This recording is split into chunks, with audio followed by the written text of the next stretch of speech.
Todo dia, vemos padrões no mundo ao nosso redor. Eles são evidência do projeto meticuloso e do grande trabalho envolvidos em sua produção. Mas o que dizer dos padrões que não são criados pelo homem, mas que existem na natureza? O que eles revelam? Considere o floco de neve. Esses minúsculos cristais se formam quando o vapor de água numa nuvem se condensa e se transforma em gelo. À medida que os cristais crescem, surgem padrões belos e delicados.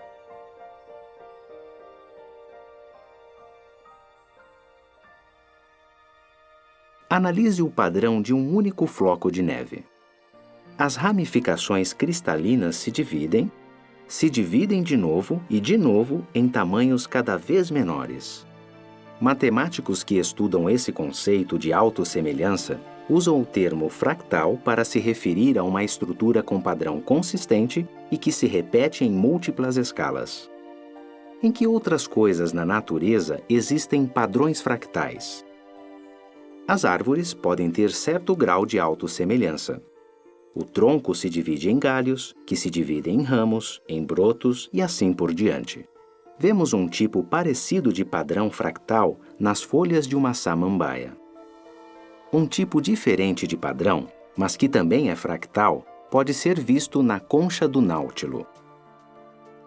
À medida que vai crescendo, o náutilo constrói câmaras novas e maiores e cela as mais antigas e menores de que não precisa mais. O resultado é uma espiral de natureza fractal, que mantém um formato semelhante à medida que aumenta de tamanho. Padrões em espiral desse tipo podem ser vistos em várias coisas na natureza, das formações de nuvens de um furacão a pequenas conchas na praia. Da disposição das estrelas numa galáxia às sementes de um girassol. De onde vêm esses padrões em espiral? No caso do girassol, tem a ver com o ângulo específico em que novas estruturas se formam na planta. Esse ângulo, de aproximadamente 137,5 graus, às vezes é chamado de ângulo de ouro. Isso resulta em um padrão ideal de crescimento compacto que não desperdiça espaço e cria distintos padrões de espiral. Se o girassol não crescesse no ângulo de ouro, mas sim em outro ângulo, 140 graus, por exemplo, nós veríamos braços radiais em vez de espirais, e a disposição das sementes não seria tão eficiente. Analisando um pouco mais, percebemos uma fascinante relação matemática entre esse ângulo de ouro e uma série de números chamada sequência de Fibonacci. Nessa progressão, cada número é determinado pela soma dos dois anteriores. O interessante é que números dessa sequência muitas vezes são encontrados em plantas.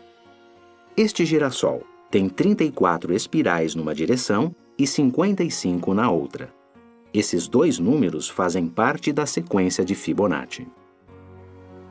Em geral, um abacaxi tem 8 ou 13 espirais.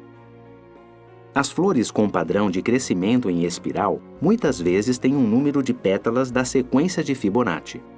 Por que esses números são significativos? À medida que a sequência de Fibonacci avança, a relação entre dois números sucessivos fica cada vez mais próxima de definir o valor exato do ângulo de ouro. Essa fascinante relação matemática entre o ângulo de ouro do crescimento da planta e o número resultante de espirais nos lembra que os padrões que vemos na natureza não são meramente acidentais. Cada um deles é evidência de ordem e projeto bem elaborado. Quando tiramos tempo para examinar esses padrões com mais atenção, ficamos maravilhados com a perícia de seu projetista, Jeová Deus.